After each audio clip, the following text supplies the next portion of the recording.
Daily ಮಾಧ್ಯಮಕ್ಕೆ ಸುಸ್ವಾಗತ. ನಾನು ನಿಮ್ಮ ಅನು.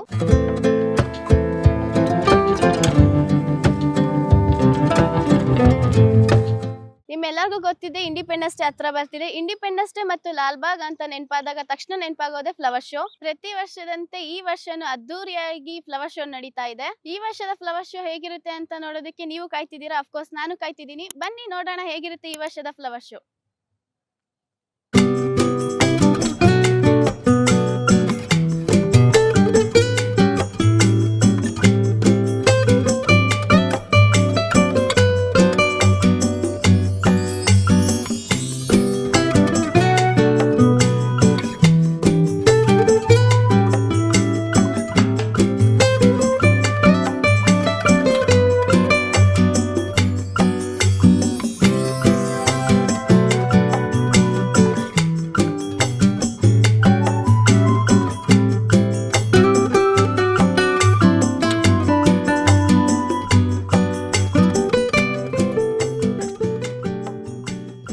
ಸಸ್ಯಕಾಶಿ ಬೆಂಗಳೂರಿನ ಲಾಲ್ಬಾಗ್ ನಳನಳಿಸ್ತಾ ಇದೆ.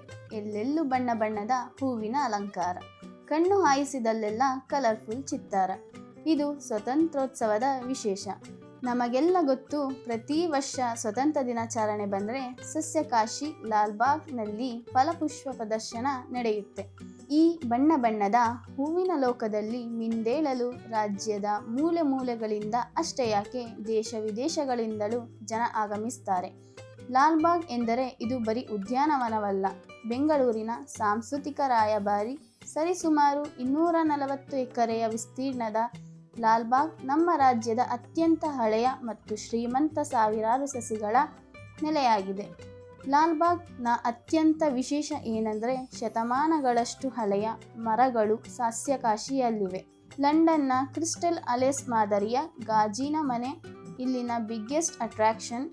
ಈ ಭವ್ಯವಾದ ಸಾಂಸ್ಕೃತಿಕ ಉದ್ಯಾನವನದಲ್ಲಿ ಪ್ರತಿ ವರ್ಷದಂತೆ ಈ ವರ್ಷವೂ ಕೂಡ ಅದ್ದೂರಿಯಾಗಿ ಫ್ಲವರ್ ಶೋ ನಡೀತಾ ಇದೆ. ಈ ಬಣ್ಣ ಬಣ್ಣದ ಹೂವುಗಳನ್ನು ಕಣ್ತುಂಬಿಕೊಳ್ಳುವುದೇ ಒಂದು ಚೆಂದ. ಪ್ರತಿ ವರ್ಷ ಕೂಡ ಲಾಲ್ಬಾಗ್ನಲ್ಲಿ ಒಂದೊಂದು ಥೀಮ್ ಆಧರಿಸಿ ವಿಶೇಷವಾದಂತ ಫ್ಲವರ್ ಶೋ ನಡೆಯುತ್ತೆ. ಈ ವರ್ಷ ಕೂಡ ಒಂದು ವಿಶೇಷವಾದಂತ ಥೀಮ್ ಆಧರಿಸಿ ಫ್ಲವರ್ ಶೋ ನಡೀತಾ ಇದೆ. ಕರ್ನಾಟಕದಲ್ಲಿ ಮೊದಲ ರಾಜಮನೆತನಗಳಲ್ಲಿ ಗಂಗರ ಸಾಮ್ರಾಜ್ಯ ಕೂಡ ಒಂದು. ಈ ವರ್ಷದ ಫ್ಲವರ್ ಶೋನಲ್ಲಿ ಗಂಗಾ ಸಾಮ್ರಾಜ್ಯದ ಆ ವೈಭವವನ್ನು ನೀವು ಎಲ್ಲರೂ ಕಣ್ತುಂಬಿಕೊಳ್ಳೋಣ.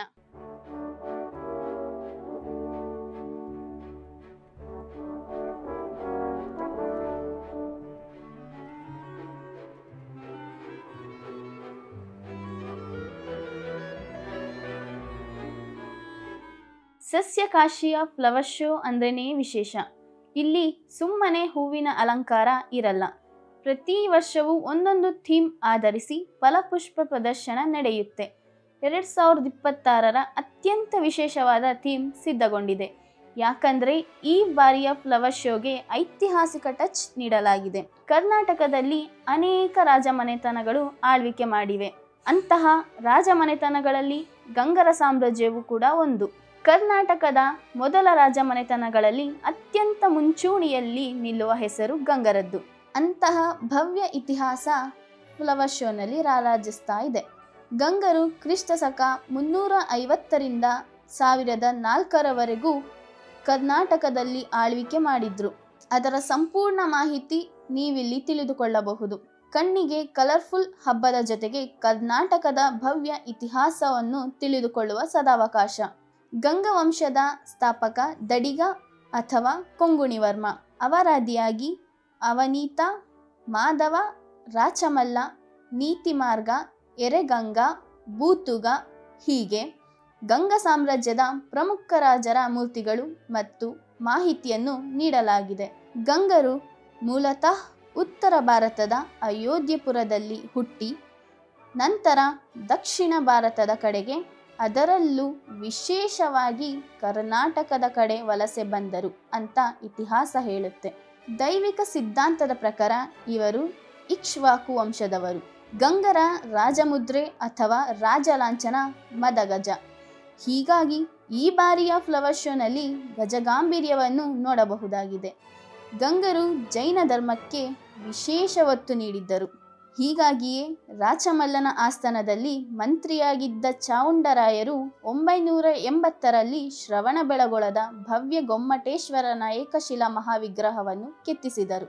ಹೀಗಾಗಿ ಈ ಬಾರಿಯ ಫಲಪುಷ್ಪ ಪ್ರದರ್ಶನದಲ್ಲಿ ಗೊಮ್ಮಟೇಶ್ವರ ಮೂರ್ತಿಯನ್ನು ಸಹ ನೋಡಬಹುದಾಗಿದೆ.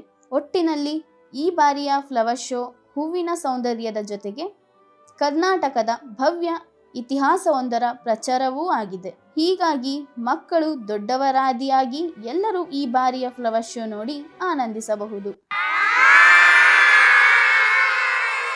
ಫ್ಲವರ್ ಶೋ ಬ್ರಿಟಿಷರ ಕಾಲದಲ್ಲಿ ಶುರುವಾಗಿತ್ತು. ಈಗ ನಡೀತಿರೋದು 220ನೇ flower show.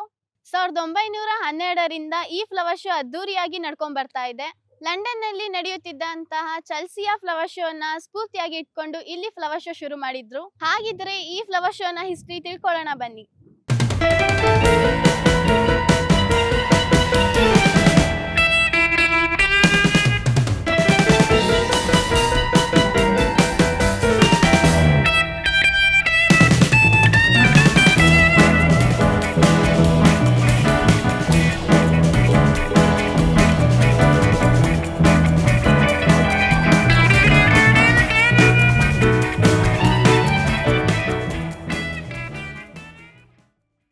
Lalbagh flower show ಶುರುವಾಗಿದ್ದು ಹೇಗೆ, ಯಾವಾಗ ಅನ್ನೋ ಕುತೂಹಲ ಸಹಜವಾಗಿ ನನ್ನ ಹಾಗೆ ನಿಮಗೂ ಇರಬಹುದು ಅಲ್ವಾ?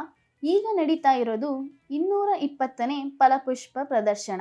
ಆದಮೇಲೆ ಇದು ಶುರುವಾಗಿದ್ದು ಯಾವಾಗ ಅನ್ನೋ ಅಂದಾಜು ನಿಮಗೀಗಾಗಲೇ ಸಿಕ್ಕಿರುತ್ತೆ.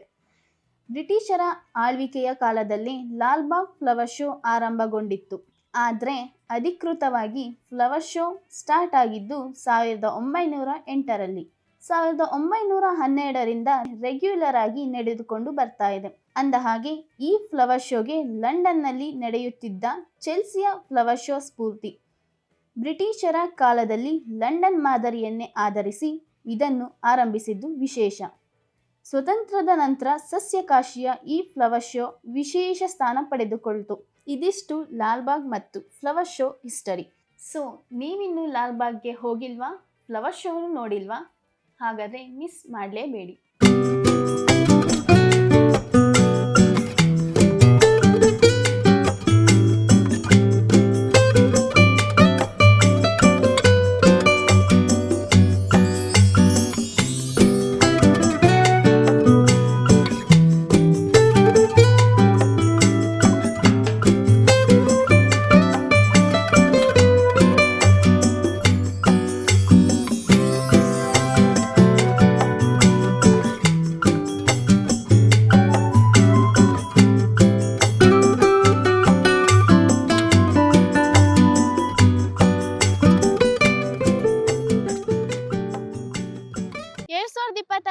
ಈ ಫ್ಲವರ್ ಶೋ ನೀವೆಲ್ಲರೂ ನೋಡಿದ್ದೀರಾ. ನಮ್ಮ ಈ ಶೋ ನಿಮ್ಗೆಲ್ಲರಿಗೂ ಇಷ್ಟ ಆಗಿದೆ ಅಂತ ಭಾವಿಸ್ತೀನಿ. ಹಾಗೆ ಎಲ್ಲರೂ ಮರಿದೆ ನಮ್ಮ ಚಾನಲ್ನ ಲೈಕ್ ಮಾಡಿ, ಶೇರ್ ಮಾಡಿ, ಸಬ್ಸ್ಕ್ರೈಬ್ ಮಾಡಿ. Thank you.